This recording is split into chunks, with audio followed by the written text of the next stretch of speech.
সারাদিনের সংসারের কাজকর্ম আর ক্লান্তির পর রাতে থাকে আমার একটা অনেক বড় কাজ, সেটা হচ্ছে ভিডিও এডিটিং করার কাজটা। আর জানো তো, মিস্টার সাহা তো লেটলি বাড়ি ফেরে, তার কারণ আমাদের তো রেস্টুরেন্টও আছে। ওই রেস্টুরেন্ট বন্ধ হতে হতে 11টা বেজে যায়। আর তারপরও বাড়ি ফেরে একটু রেস্ট নেয়, তারপর আমরা খাওয়া দাওয়া করি। ওই আমার ঘুমোতে ঘুমোতে রাত্রি 1টা-1:30 রোজই বেজে যায়। তাই সকালে ঘুম থেকে ওঠাটা না আমার একটা চাপের ব্যাপার হয়ে যায়। একটা চপিং বোর্ডের খুবই দরকার পড়ে গেছে। এই যে দেখো, এই ছোটোখাটো কাটাকাটিগুলো কিন্তু ওই দা নিয়ে আর বসতে ইচ্ছে করে না, মনে হয় একটু দাঁড়িয়ে কেটে নিই পট করে। গতকাল রাতেই বাবাই বলে রেখেছিল, মা আমাকে টিফিনে কালকে অমলেট ব্রেড দিবে, এটার নাম যে এগ টোস্ট সেটা এখনও তার জানা হয়নি। দশমীর দিন দেখলাম ওই অমলেট আমি খেয়েছিলাম, সেখান থেকে একটু অমলেট খেলো, ওর নাকি ভালো লেগেছে। তো এবার যেমনভাবে ছেলে বলে রেখেছে তেমনভাবেই কিন্তু টিফিনে এগ টোস্ট করে দিচ্ছি, আর পাশাপাশি মিস্টার সাহার জন্যও করে নেব। আমি আবার সকাল সকাল এগ টোস্টটা পছন্দ করি না, আর তাই বাবা আর ছেলের জন্য করে দিচ্ছি। জানি না আদৌ ফিনিশ করবে কি না টিফিন, তো যাই হোক প্যাক করে দিয়ে দিলাম, আর বাবাই স্কুলে চলে গেল। আজকে আর বেশি কিছু রান্নাবান্না করিনি। আজকে ওই দেখো কাঁকরোল ভাজা, বেগুন ভাজা, আর করব ডাল, আর বাবার জন্য ডিম সিদ্ধ। আমাদের গতকালকে মাছ টাছ রয়ে গেছে, তো তা দিয়েই হয়ে যাবে, সেটা দিয়ে একটু ঝোল করে নেব। আর ঠান্ডার দিনে মানে শীতের দিনে তো বেগুন ভাজা হলে আর কিছুই চাই না। ডালটা একটু পেঁয়াজ দিয়ে করব, তাই পেঁয়াজ কুচিয়ে নিচ্ছি। আর এই যে দেখো, চপিং বোর্ডের কেন দরকার বললাম সেটা তোমরা দেখতেই পারছো। এই যে একটু একটু করে কাটাকুটি করা, এইসব কিন্তু দাঁড়িয়ে দাঁড়িয়েই করে নিতে পারি। আর এইভাবে কিন্তু ডিরেক্ট ওই ক্যাবিনেটের ওপর বা শেলফের ওপর রেখে করতে ইচ্ছে করে না। একটা চপিং বোর্ড থাকলে বেশ ভালো হতো। দেখি আস্তে আস্তে অর্ডার করব। এমনিও কিচেনের অনেক কিছু অর্ডার করব ভেবে রেখেছি, নেক্সট পেমেন্টটা এলে। জানো তো, আমার ডালের মধ্যে মুসুর ডালটা খেতে খুব ভালো লাগে, আর বিশেষ করে পাতলা করে যেটা মুসুর ডাল হয় সেটা খেতে। আমার ঘন মুসুর ডাল খেতে একদমই ভালো লাগে না। আর আমি যখনই মুসুর ডাল রান্না করি সেটাই কিন্তু আমি কালো জিরে আর শুকনো লঙ্কা ফোড়ন দিই। অনেকে দেখি জিরে সম্বার দিয়ে মানে জিরে ফোড়ন দিয়েও মুসুর ডাল করে, কিন্তু আমার জিরে ফোড়ন দিয়ে করলে তেমন একটা আমার ভালো লাগে না আর কি। এমনি খাই, না খাওয়া না, কিন্তু মানে পছন্দ করি না তেমন একটা। আর আজকেও আমার মতো করে পাতলা করে একদম মুসুর ডাল করব। আমাদের এ বাড়িতে বাবা পাতলা ডাল একদমই পছন্দ করে না, তাই একদম পাতলা করে করা হয় না সচরাচর। বেশিরভাগ তোমার ওই ঘন ঘন টাইপেরই ডাল করা হয়। আর এখন তো আমি আর মিস্টার সাহাই শুধু খাবো, তাই পাতলা করেই করে নিলাম, বাবাইরও হয়ে যাবে। বাবাইকে কিন্তু আমি বেশিরভাগ সেদ্ধ ডালটাই দিই, ওই ফোড়ন টোড়ন দেওয়া ডালটা খুব কম দিই। আর এই যে দেখো, এই পাশে কিন্তু আমি মাছের ঝোলটা করে নেব। মাছ ভাজা ছিল ফ্রিজে, তো সেটা দিয়েই ঝোল করে নিলাম। এটা ছিল শোল মাছ, গতকালকে শোল মাছ আর কই মাছ এনেছিল। আমি শোল মাছ খাই না জন্য কই মাছ এনেছিল। তো রান্না বান্না কমপ্লিট করে স্নান টান করে এসে বাবাই তো স্কুল থেকে এলো, বাবাইকে স্নান করিয়ে খাইয়ে ঘুম পাড়িয়ে দিয়েছি। তারপর মিস্টার সাহা ফোন করে বলল যে মিস্টার সাহার আসতে লেট হবে, তাই আমাকে লাঞ্চটা করে নিতে বলল। এবার দেখো, দুপুরের লাঞ্চটা আর একা একা করতে কিন্তু একদমই ভালো লাগে না।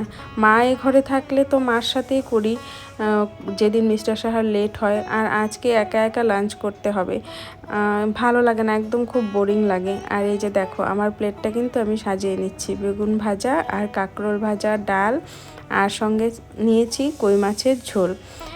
আর আমার এরকম কাঁকরোল ভাজা খুব ভালো লাগে, যেটা পুরোট হয়ে যায়, বিচিগুলো একদম কটকট করে খাবো, সেটাই আমার ভালো লাগে। আমি আবার এমন টাইপেরই। অনেকে দেখি কচি কাঁকরোল ভাজাটাই বেশি পছন্দ করে, কিন্তু আমার আবার এটা ভালো লাগে। আর এই যে দেখো, আমার লাঞ্চের প্লেট রেডি, আর এবার একা একাই খাওয়া দাওয়া করতে বসে পড়লাম। আর মিস্টার সাহার ভাতটা আমি রেডি করে রেখেছি, ও যদি এসেও পড়ে ও নিয়ে খেতে পারবে। আমি সব কিছু মানে গুছিয়ে রেখেছি খাওয়ার। আর এই যে দেখো, এবার লাঞ্চ করতে বসে পড়লাম। আজকে অনেক দিন পর একটা নর্মাল ব্লগ তোমাদের সঙ্গে শেয়ার করতে এলাম। সেই যে দুর্গাপুজোর আগে থেকে শুরু হয়েছিল, ওই একটার পর একটা ফেস্টিভ্যাল, অনুষ্ঠান, ঘোরাঘুরি, এইসব ব্লগই তোমাদের সঙ্গে শেয়ার করছিলাম। আজকে কিন্তু অনেক দিন পরে একটা নর্মাল ডেইলি ব্লগ শ্যুট করেছি। আর খাওয়া দাওয়া কমপ্লিট, আর তারপর দেখো আমি ফ্রিজ খুলেছি, বলো তো কিসের জন্য, মিষ্টি কিছু আছে নাকি সেটা দেখতে। আর চোখে পড়ে গেল আমার এই নাড়ু। তাই একটা নাড়ু খেয়ে নিলাম। আর মা ওদিক থেকে বলছিল ওই তো মিষ্টি খুঁজছে, খাওয়া হয়ে গেছে এবার মিষ্টি জিনিস খুঁজছে। তো তারপর দেখো ওই যে বসে বসে মিস্টার সাহার ওয়েট করছিলাম, তারপর তিনি এলো আর তারপর তাকে খাওয়া দাওয়া করতে বসিয়ে দিলাম। আর এই যে দেখো আমার ঘরের অবস্থা, আর এই ব্যাগটা না অনেক দিন ধরেই ভাবছি আমি ঘরে নিয়ে রাখবো, মানে আমার বেডরুম বা ড্রয়িং রুমে। তার কারণ হচ্ছে সারাটা ঘর খেলনা ছিটিয়ে রাখে, বিশেষ করে আমার ড্রয়িং রুম আর বেডরুমটায়। তাই ভাবছি ঘরের ভেতরেই ব্যাগটা নিয়ে রাখি, তাহলে আমার রাখতে জিনিসগুলো সুবিধে হবে, যখন ইচ্ছে তখন একটা করে তুলে আমি রেখে দিতে পারবো। আর এই যে দেখো এই গাড়িটা কিনেছিল লক্ষ্মী পুজোর মেলা থেকে, খুব সুন্দর কিন্তু গাড়িটা। মিস্টার সাহার ছোটোবেলার একটা গাড়ি আমি তোমাদের সঙ্গে শেয়ার করেছিলাম, ঠিক অমন টাইপেরই।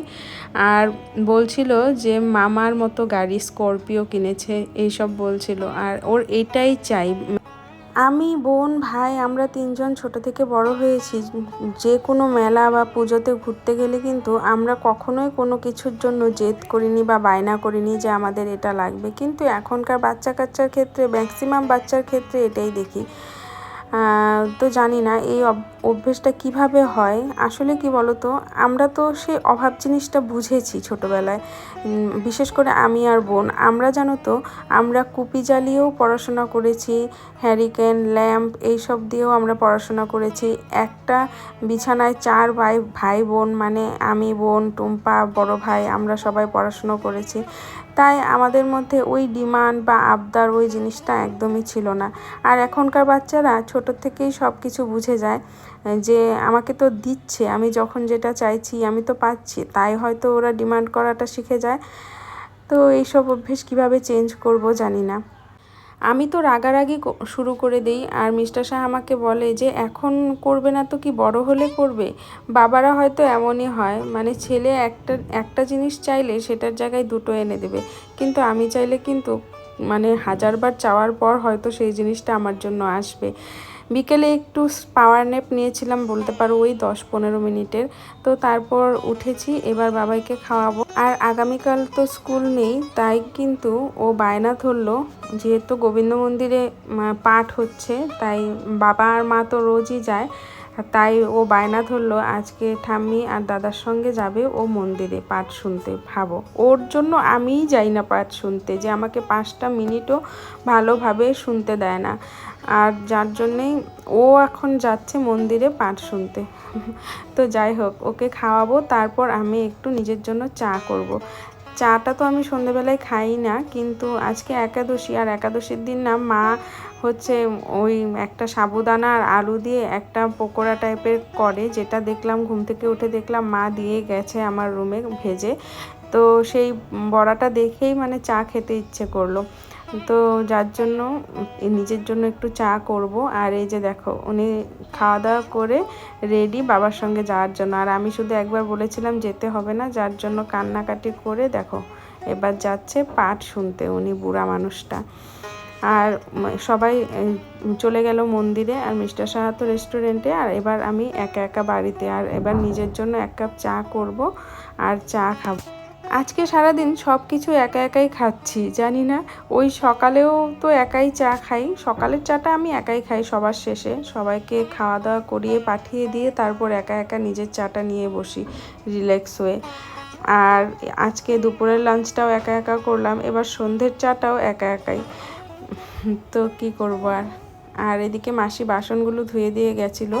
আমার যে ক্যাবিনেটের ওপর যে র্যাক বাস্কেটটা আছে, সেটার মধ্যে বাসনগুলো তোলার পর আমার আর খেয়ালই ছিল না যে মাসি আবার ওইদিকে বাসন ধুয়ে গেছে, সেগুলো তুলতে হবে। আসলে এই কাজটা কিন্তু মাই করে রান্নাঘরে, যখন মা থাকে। মা সন্ধে পুজো দিয়ে এসে ওই মানে গামলার বাসনগুলো সব কিছু গুছিয়ে রাখে, তাই এই জিনিসটা আমি ভুলে গেছিলাম। আর এবার বাসনগুলো তুলে নিজের জন্য চাটা নিয়ে গেলাম।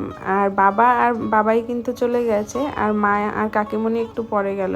আর আমি টিভিতে বিগ বস দেখতে দেখতে সন্ধ্যের চাটা এনজয় করছিলাম। আর এই যে একটা জিনিস দেখো, ওই যে দুপুরে তোমাদের দেখালাম যে সব কিছু গুছিয়ে টুছিয়ে রাখলাম, আর দেখো আমার রুমটার অবস্থা একবারে দেখো। আর একজন লোক আসলে আমি কোথায় বসতে দিব বলো তো। আজকে চললাম, সবাই ভালো থেকো।